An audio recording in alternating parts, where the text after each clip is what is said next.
Pabando štai taip. Na, nematydamas to, kas yra čia nuošalė. Nuošalėje Niko Tokičius siunčia kamuolį į vartus.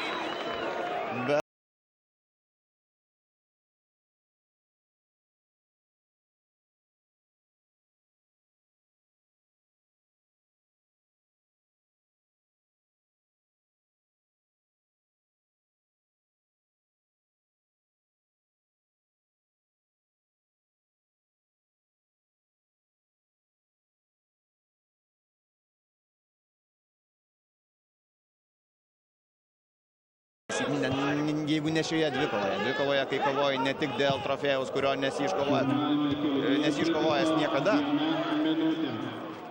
Jokio trofėjaus. Suprantama, kad Šiaulių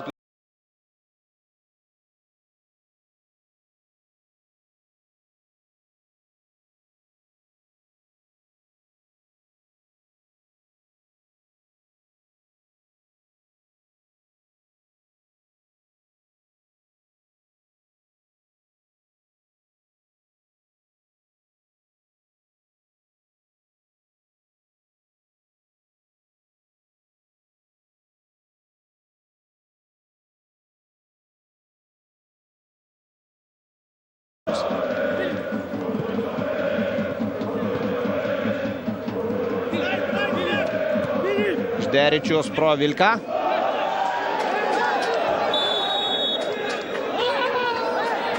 Ir pernelyg daug emocijų ten įsiaudrinęs Filipas Žderičius.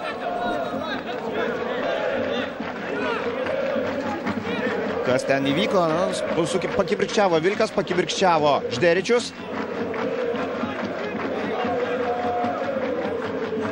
Dar kartą šio epizodo kartojimas. Ko gero suvaidino.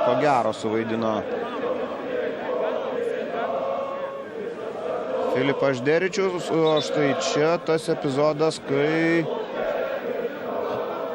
sakyčiau, nesportiškai pasielgė